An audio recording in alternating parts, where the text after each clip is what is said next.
Qutaibah bin Muslim al-Bahili adalah seorang pahlawan Islam yang lahir pada tahun 49 Hijriah di Irak. Dia berasal dari suku Bahila yang awalnya dipandang rendah oleh suku-suku Arab lainnya.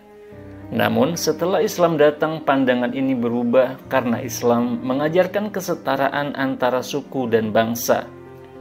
Ayah Qutaibah, Muslim bin Amr, sangat mencintai jihad dan membesarkan Qutaibah dengan semangat yang sama.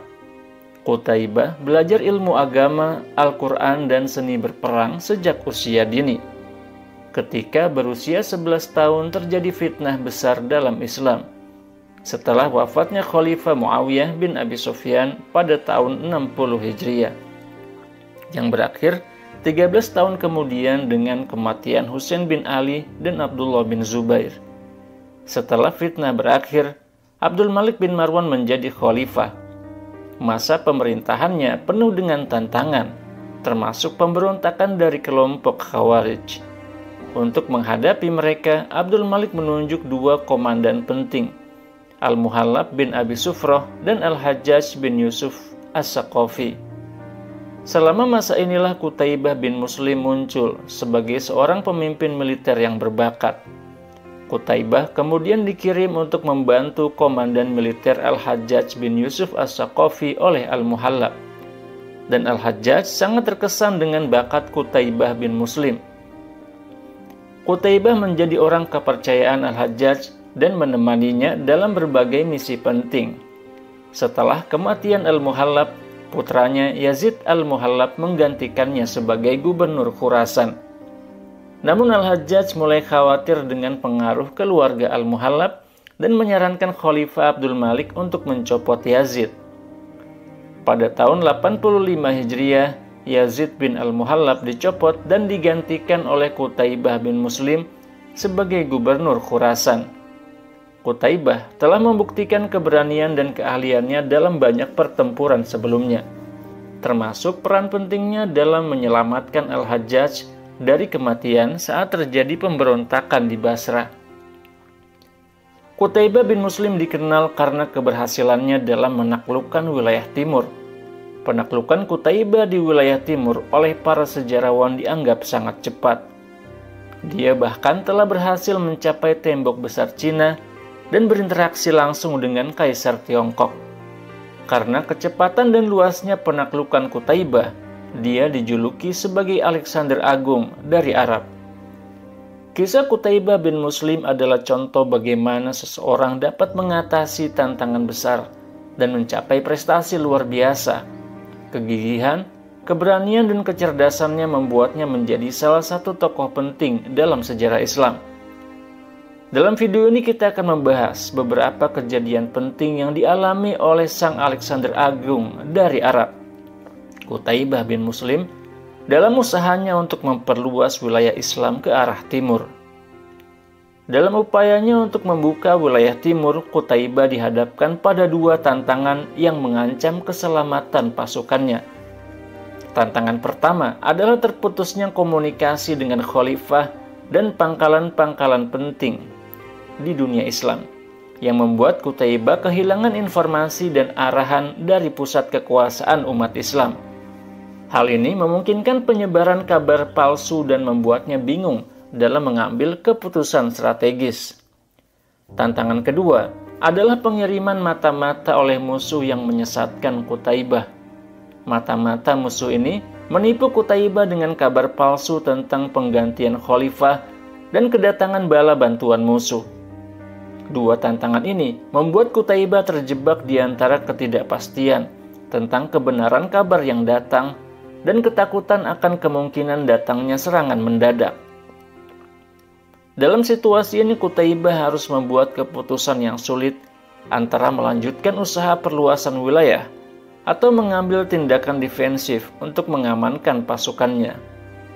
Ketika Qutaibah kembali ke Marwu, dia mendapat kabar tentang keberangkatan pasukan besar yang akan menyerang pasukan Muslim dari belakang.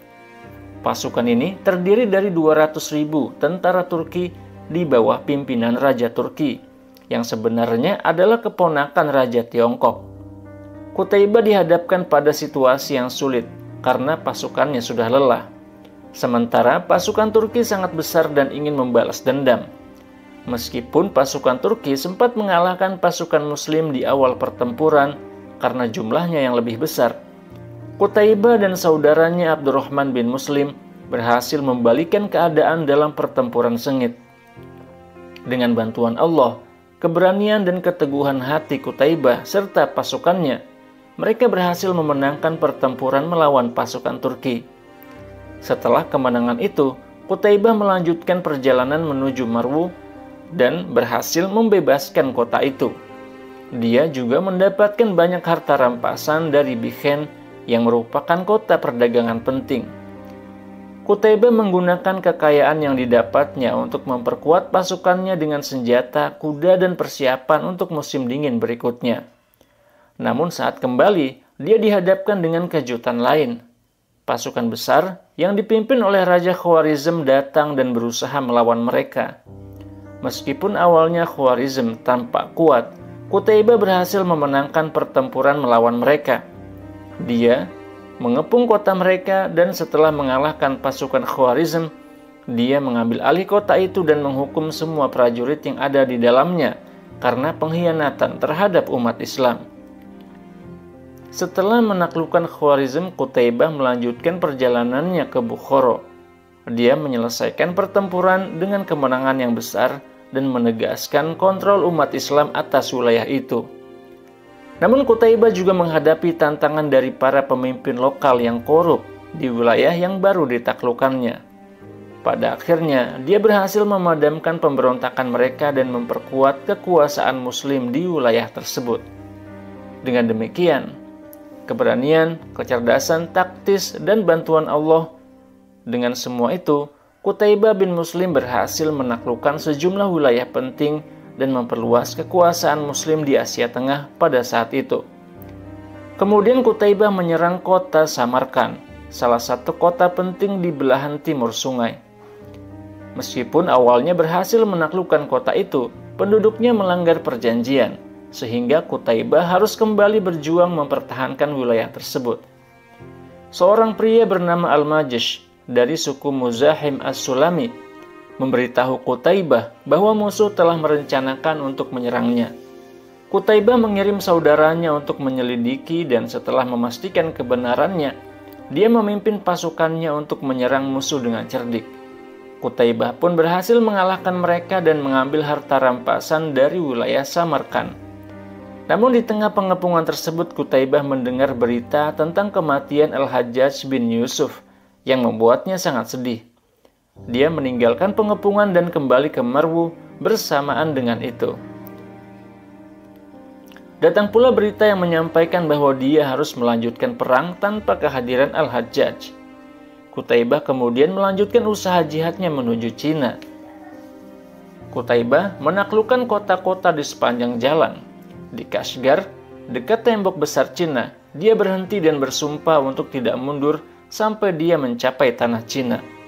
Dia mengirim utusan kepada Kaisar Cina menawarkan perdamaian atau Islam. Utusan tersebut dipimpin oleh Habirah al-Mashhur al-Kalbi.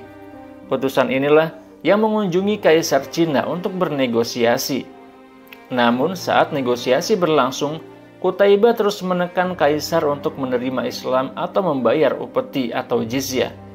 Meskipun Kaisar awalnya menolak, dia akhirnya setuju untuk membayar jizyah.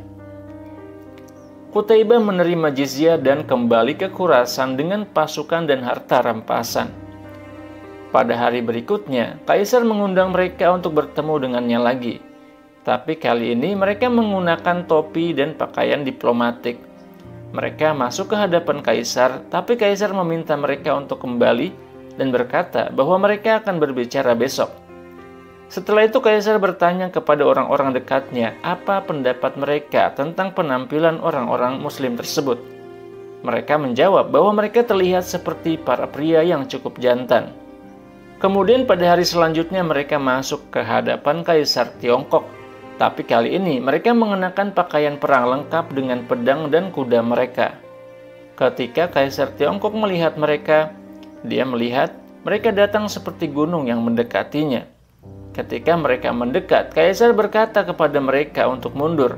Mereka pun pergi sambil naik kuda mereka, seolah-olah mereka sedang dalam pertempuran. Setelah itu kaisar bertanya kepada para penasihatnya bagaimana pendapat mereka tentang orang-orang muslim tersebut.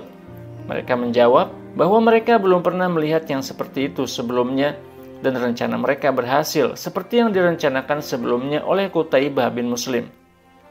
Kemudian Kaisar Tiongkok mengirim seorang utusan untuk bertanya kepada Qutaibah tentang pakaian mereka pada hari-hari sebelumnya.